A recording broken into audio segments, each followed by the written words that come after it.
Espíritu Santo. Amén.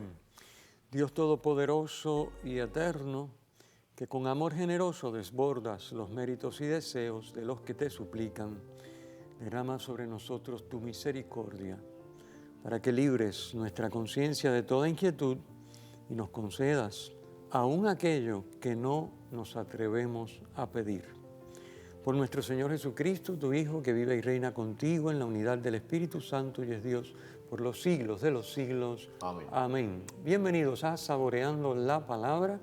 Hoy comentando las lecturas de este próximo domingo, 27º del ciclo C. Y nos acompaña nuestro hermano, nuestro invitado hoy en este programa es el diácono Martín Rosado.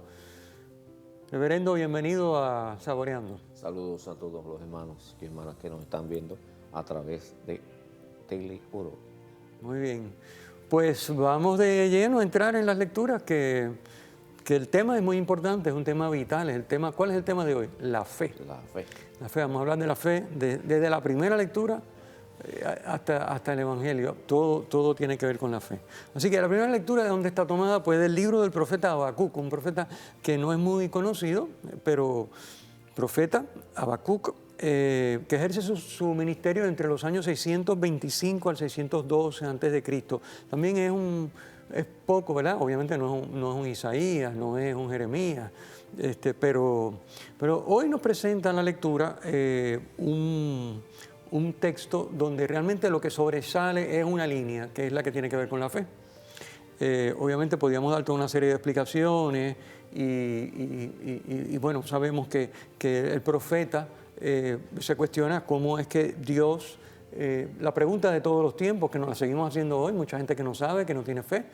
El que no tiene fe se pregunta, bueno, ¿cómo Dios, si es bueno, permite el mal?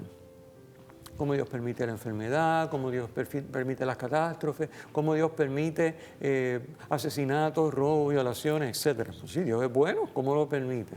Y bueno, la explicación es clara, es sencilla, somos libres. Dios nos crea. Y imagínense lo que supone para Dios que sus criaturas libres, creadas con todo el potencial de ser, de entrar en comunión con Él y de que Él pueda actuar a través de ellas mediante esa comunión con nosotros, y nosotros nos viramos de espalda y hacemos lo contrario exactamente a lo que es de Dios. Entonces, bueno, ¿y quiénes son los perjudicados? Nosotros mismos. O sea, que uno puede decir, no, porque Dios es malo, porque permite el mal. No, Dios permite el mal porque es bueno, porque nos ama. Porque si no nos amara, no lo permitiría. Pero como nos ama, nos hizo libres para que nosotros podamos corresponder o no corresponder a ese amor. Así que Habacuc se cuestiona como esta misma pregunta de siempre, ¿cómo es posible? ¿Cómo es posible que haya mal si el Creador es el bien? Dios es el sumo bien, bueno, y entonces, obviamente, pues ya hemos dicho y sabemos todos perfectamente, pero aquí lo importante es la frase que viene en el texto de hoy. Déjame leerlo un momentito. Escribe la visión. Se me movió la página aquí. Obviamente, después de haberse quejado por el mal que ve, los crímenes y la tragedia, todo lo que está diciendo, el Señor le responde, es como decirle, Habacuc, te voy a contestar, ¿verdad? Te voy a contestar y apréndetelo de memoria, que no se te olvide. Claro, esto dicho en un lenguaje Antiguo Testamento, lo que dice es, escribe la visión y grábala en tablilla. Imagínate tú. Claro, en aquella época, pues obviamente no había computadora, no había papel, en tablilla, y que se lea de corrido. Pues la visión tiene un plazo, pero llegará a su término sin defraudar. Si se atrasa, espera en ella, pues llegará y no tardará. Mira, aquí viene el asunto. El altanero no triunfará. El que se cree que no necesita de Dios y hace lo que le da la gana, sobre todo el mal, no triunfará. Pero el justo vivirá por su fe, o por su fe vivirá. Esa es la clave, esa es la frase clave de esta lectura que nos introduce el tema de la fe.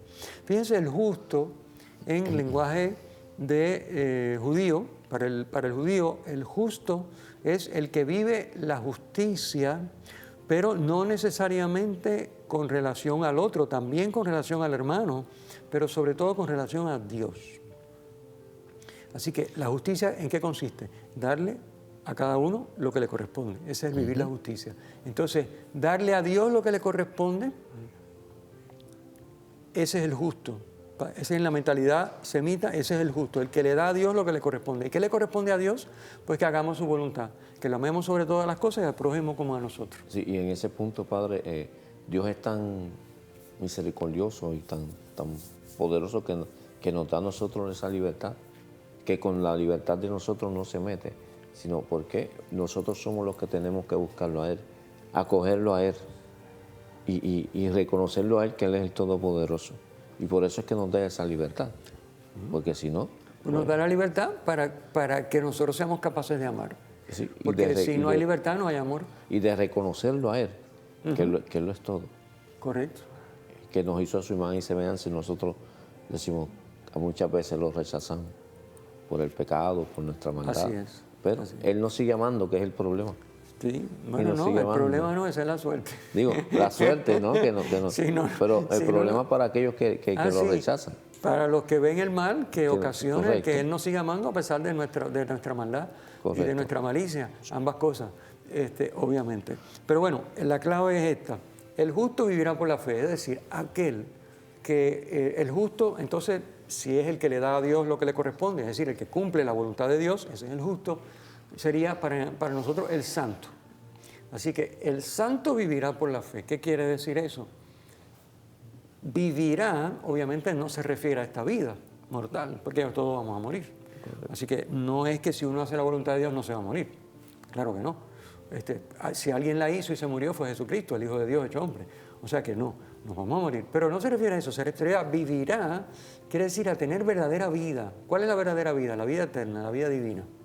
Así que tendrá esa vida que podrá disfrutar eternamente en comunión con Dios. Vida eterna. Vivirá esa vida y la alcanzará si tiene fe. ¿Por qué si tiene fe? Porque solo si tiene fe, solo si uno tiene fe, es posible ser justo, vivir la voluntad de Dios. El que no tiene fe, el que no se fía de Dios, llegará un momento que dirá, no, yo voy a hacer lo que yo creo, olvídate de lo que dice Dios. O simplemente es que ni me interesa saber lo que dice Dios. Allá Él, esos son inventos o lo que sea, ¿verdad? Tanta gente que uno escucha decir tantas barbaridades y es porque no tienen fe. Por eso, el justo vivirá por su fe. Porque cree y se fía de Dios, tendrá la vida eterna. Y la tendrá porque es justo, porque es capaz de hacer la voluntad del Señor. Esa es básicamente la explicación de esa frase, que es importante entenderla, porque, como dije, nos pone en perspectiva las tres lecturas de este domingo. Vamos a pasar a la segunda lectura, que también es muy interesante, tomada de San Pablo a Timoteo. San Pablo a Timoteo, pero la segunda carta, saben que hay dos cartas de San Pablo a Timoteo. San Pablo era el colaborador Timoteo era el colaborador de San Pablo en Éfeso. Era el evangelizador que Pablo había dejado como obispo al frente de Éfeso. Y esta es la segunda carta. El texto de hoy es un texto que Pablo escribe ya a las puertas de la muerte. O sea que ya él ve cercano que se aproxima el final y por lo tanto es un texto que tiene también un carácter de despedida y de testamento. Porque cuando uno escribe algo sabiendo que nos vamos ya mismo, pues es distinto a cuando uno escribe algo y uno piensa que va a estar aquí 100 años más. Así que, y ese es el caso de este texto. Vamos a mirar el texto, que también es muy hermano y es muy hermoso. Sí. Dice, querido hermano, te recuerdo que reavives el don de Dios que hay en ti por la imposición de mis manos. Se refiere al momento en que Pablo, por la imposición de manos, lo constituye obispo, le administra el sacramento del orden a Timoteo. ¿Okay? Recuerden que el sacramento del orden tiene 3 grados. Está el episcopado, está el presbiterado, sacerdote, y está el diaconado. Entonces, en este caso, él estaba a cargo de esa comunidad y era el obispo, nuestro hermanito Timoteo. Así que reaviva el don de Dios que hay en ti por la imposición de mis manos, pues Dios no nos ha dado un espíritu de cobardía, sino de fortaleza, de amor y de templanza. No te avergüences de dar testimonio de nuestro Señor ni de mí, su prisionero. Por eso Pablo veía ya la muerte próxima, él estaba ya prisionero. Antes bien, toma parte en los padecimientos por el Evangelio según la fuerza de Dios. Así que Fíjense qué interesante, volvemos a ver el tema de la fe, pero aquí es el tema de la fe en el ministro, que está llamado a, obviamente, avivar el don que ha recibido por la imposición de manos, por la ordenación, y a avivar esa fe entonces en la comunidad que tiene a su cargo, en este caso Timoteo, pues en Éfeso. Así que, pero otra vez el tema de la fe. Si no hay fe, es imposible, o sea, pues el que no tiene fe no cree en la imposición de manos, ni en el sacramento del orden, ni en el Espíritu Santo, no cree en nada. Es decir, o cree en lo que le conviene, que es lo mismo que casi que no creer en nada, porque entonces si estás creyendo en lo que te conviene, no estás creyendo en Dios, porque Dios es Él y su voluntad todo. No podemos coger unas cosas y soltar otras, porque ese no es Dios. Dios es Dios. Es como si yo digo, diácono Martín, y yo digo, bueno, pero el diácono Martín yo nada más hago lo que me conviene. Pues entonces no estoy haciendo lo que dice el diácono Martín. Correcto. Estoy haciendo lo que me da la gana, con la excusa de que lo dijo el diácono Martín. Entonces, ¿qué es lo que pasa muchas veces con Dios, no? Así que, fíjense esto, que es algo que tenemos que hacer todos los ministros ordenados, ¿verdad? Tú y yo y todos los obispos, todos los sacerdotes, reavivar el don de Dios. El sacramento del orden es un don, como todas las cosas, que son don de Dios, lo sabemos los corresponsables, pero eso de manera especial es un don sobrenatural, especialísimo, que, bueno, en el grado de episcopado está puesto con la plenitud de la capacidad para guiar a la comunidad, para dirigirla, para santificarla, ¿verdad? La triple misión de Cristo la tiene el obispo en plenitud. Entonces, la recibe por imposición de mano, como la hemos recibido todos, ¿verdad? Tú recibiste el diaconado por imposición de mano, yo recibí el diaconado y el presbiterado, todo por imposición de mano. Y nos conviene escuchar este consejo de San Pablo, reavivar el don. Porque a veces, como dice aquí, los padecimientos del Evangelio, el mismo Pablo que está prisionero, las dificultades que trae el ministerio, pues uno se puede un poquito como que apagar, cansar, y decir, mira, tú sabes qué, pues no. Reaviva el don de Dios que hay en ti, que recibiste por la imposición de manos. Hay que recordar ese día. Sí, y es bien importante eso que usted dice, pues muchas veces nos desenfocamos a lo que fuimos ordenados. Sí. Nos vamos por otras vías en vez de hacer lo que nos dice así, de hacer lo que tenemos que hacer. Que está aquí, que es dar testimonio de nuestro Señor. Sí, o sea, el sacerdote está para predicar, llevar el Evangelio, dirigir la misión.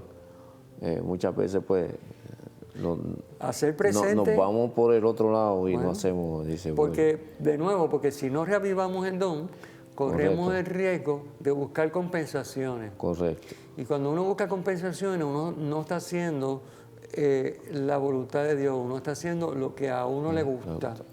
Aunque sea muy santo, sí. Ese es el tema, porque pueden ser cosas muy santas y, humanamente hablando, muy productivas, incluso para la iglesia, o muy lucrativas, ven tú a saber. Pero, de nuevo, aquí hay que hacer el discernimiento y saber a qué nos llama Dios. Correcto.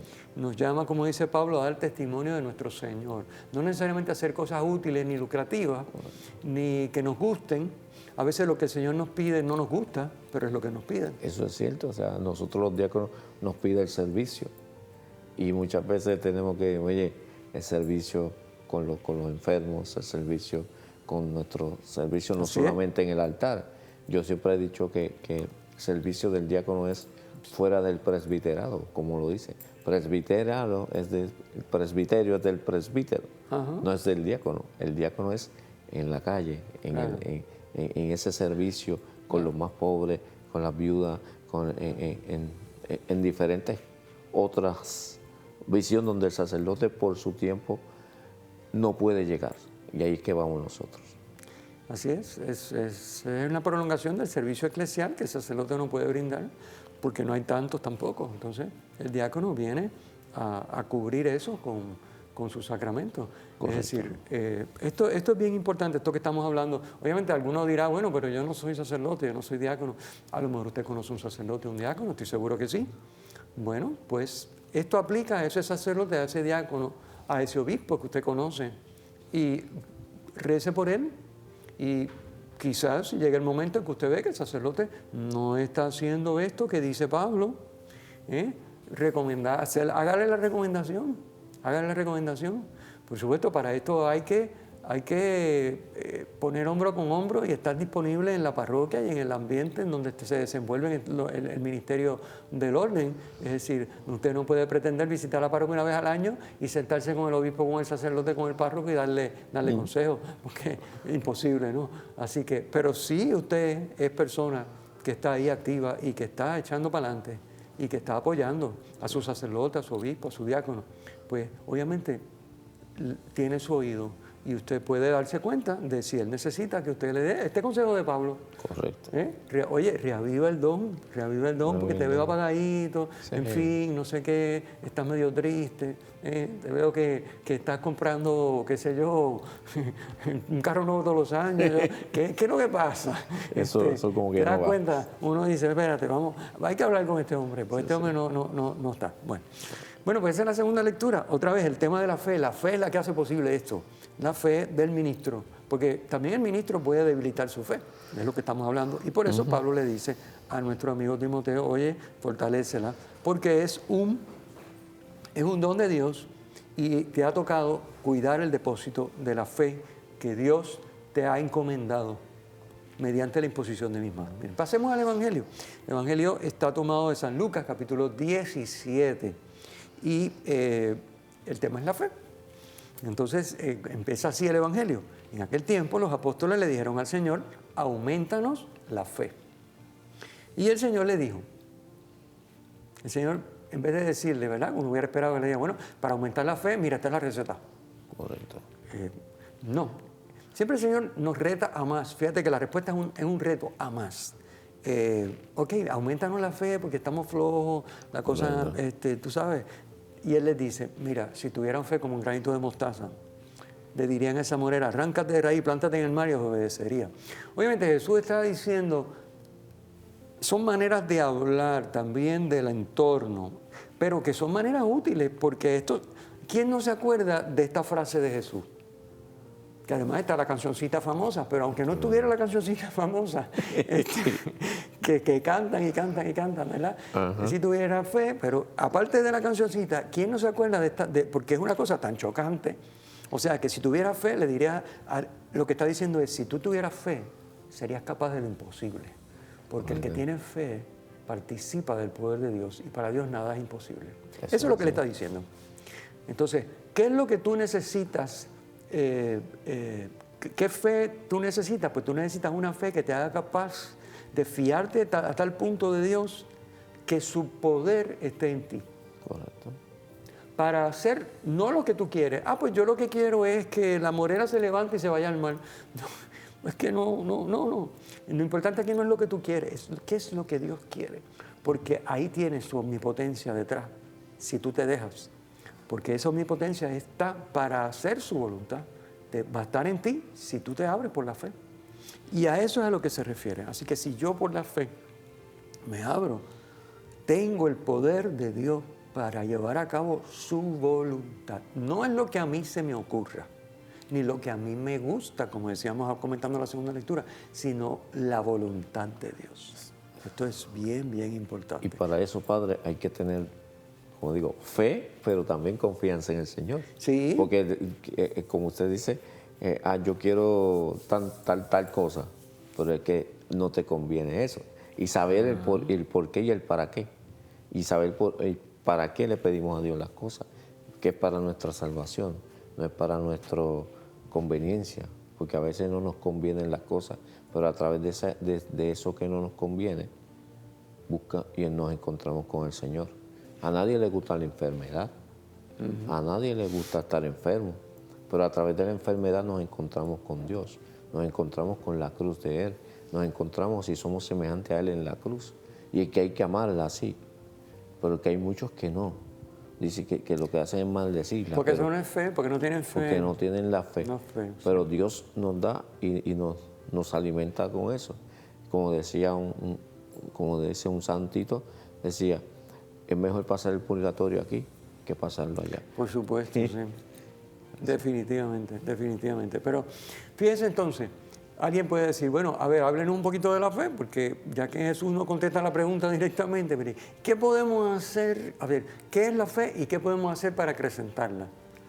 Obviamente esta respuesta la está dando la iglesia hace 2000 años, o sea que no esperen que le contemos nada nuevo, pero sí que les refresquemos algunos detallitos de lo que dice la iglesia y qué es lo que tendríamos que estar poniendo en práctica todos nosotros, si es que realmente, como los discípulos, queremos que nuestra fe aumente. La fe no es que aumente porque tenga más cantidad, porque la fe es, o sea, o te fías o no te fías. No te puedes fiar un poquito, o un poquito menos, o un poquito más. O sea, o tú te fías de Dios, le crees y haces lo que Él dice, o no te fías.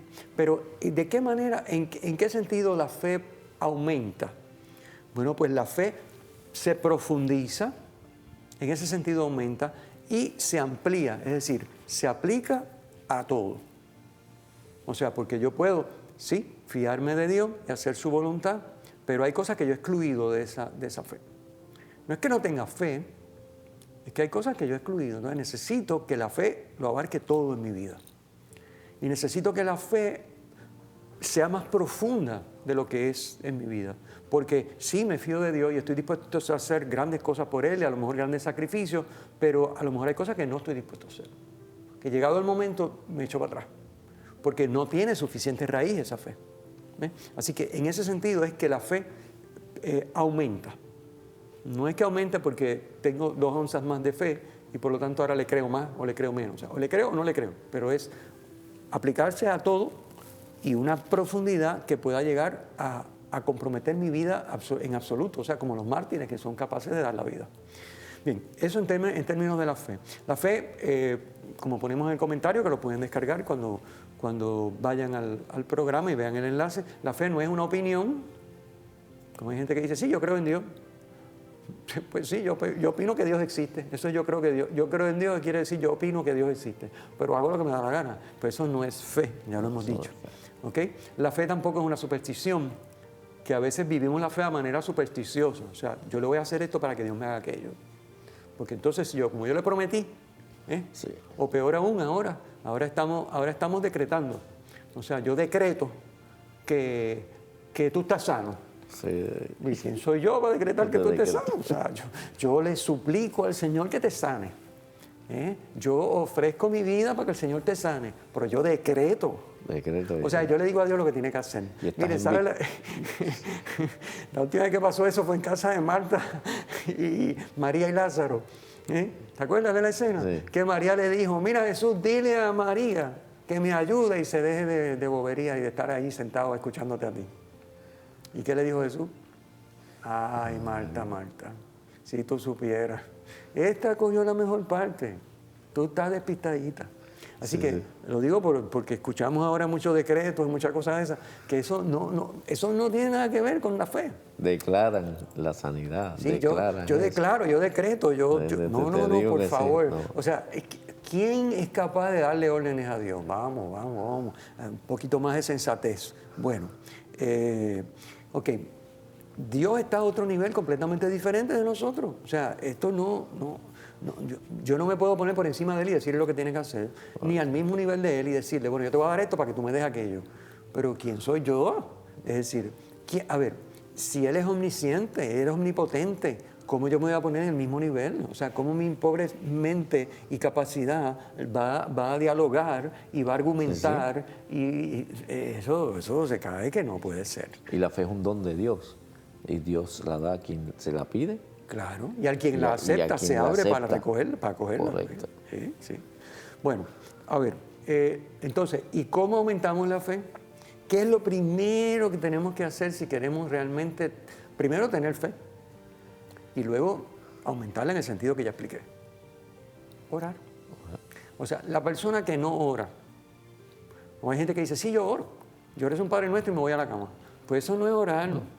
Eso no es oración. O sea, a ver, eso es recitar la oración del Padre Nuestro antes de irse a la cama. Pero eso no es orar. Orar es estar con Dios un buen tiempo. O sea, es como si yo paso frente a tu casa en el carro y te hago así. Y digo, mira, le hice la visita a Toñita. Le hice la visita a Toñita, pasé frente a la casa y la saludé. Eso no es una visita. Bueno, pues esto es lo mismo. Si yo, Padre nuestro, y me tiro en la cama, pues eso no es oración. O sea, digo, es mejor que nada, ¿verdad? No estoy diciendo que no, pero por favor, vamos a ser un poquito más razonables. Oración es que yo me siento y a solas con Dios dedico un tiempo de calidad, 20, 30, 40, 60 minutos, a estar con Dios, a hablar con Dios, a escuchar a Dios, a leer y meditar su palabra, porque Él me habla a través de la palabra. ¿Okay? Primer método. Si eso no está ahí, olvídese de la fe. Acabaremos decretando. Sí, y diciéndole a Dios, tú vas a hacer lo que yo te digo. Correcto. ¿Por qué? Porque no lo conocemos, porque el que no reza no conoce a Dios. Entonces, pues, no se puede relacionar con Él porque no lo conoce. Ya está, así de sencillo. ¿Qué otra cosa hay que hacer para aumentar la fe? Para tener fe y que la fe se fortalezca y se profundice. Frecuentar los sacramentos, queridos hermanos, frecuentar los sacramentos. Sí. ¿Qué pasa si yo nunca me confieso? O me confieso una vez cada 10 años. O como dice la iglesia, una vez al año, no. O una vez al año, que hay gente que piensa, bueno, esto es un éxito, yo hago lo que dice la iglesia, que es una vez al año. Mire, la iglesia dice una vez al año, porque cuando usted está en una aldea remota, en el Amazonas, donde no hay sacerdotes, pues una vez al año, pues pasa por lo menos uno por allí, usted aprovecha y se confiesa. Pero usted me quiere decir a mí que en Puerto Rico usted tiene que esperar un año para confesarse. No, vamos a dejarnos de bobería. Así que confesión, comunión, las dos cosas, la parejita, van de la mano. Esto es medicina y esto es alimento. Confesión, comunión. Hay que bregar con los dos. Si usted no frecuenta los sacramentos, olvídese del asunto. Tercero, formación. Si usted no se forma en la fe, si usted no estudia, si usted no va a los cursos que se dan en su parroquia, si usted no va cuando ofrecen talleres de oración, cuando ofrecen compas católicos, que lo hemos anunciado aquí y lo hemos explicado varias veces, si usted no va a retiros, por lo menos un par de veces al año, ¿en qué usted cree?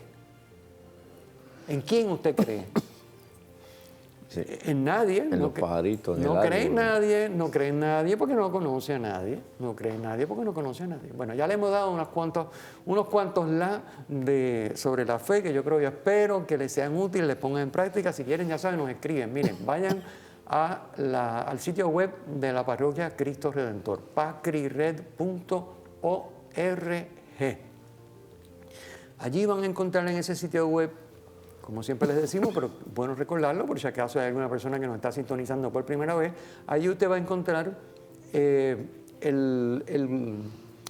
enlace para ir directamente a YouTube a ver este programa, el enlace para ir directamente a YouTube a ver el video podcast, que es solamente hablado, pero está en YouTube también. Y usted va a encontrar también allí, en la descripción de esos videos, va a encontrar los enlaces para descargar el comentario escrito en el que se basa este programa, el video podcast, etcétera, todo el material escrito. Y va a encontrar también, por si le interesa, un guión de 4, 5, 6, 7, a veces 8 páginas para hacer una lección divina con el Evangelio del domingo. O sea que si usted tiene un grupo de lección y quieren aprovechar y hacer semanalmente la lección con el Evangelio de ese domingo, también ese material lo tenemos disponible allí en el sitio web pacrired.org.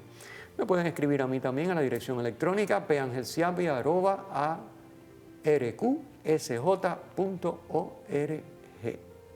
¿Ok? Ahí lo tienen en pantalla, así que con mucho gusto los orientamos, los ayudamos y los sacamos de los decretos. Eso es así.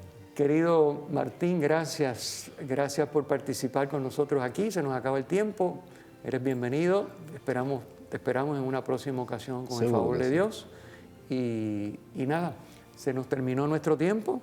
Terminamos, así que esperamos que este próximo domingo 27 del ciclo C lo aprovechen bien, aprovechen esta lectura y crezcan en su fe. El Señor esté con ustedes. Y con tu espíritu. La bendición de Dios Todopoderoso, Padre, Hijo y Espíritu Santo, descienda sobre ustedes y les acompañe siempre. Amén. Amén.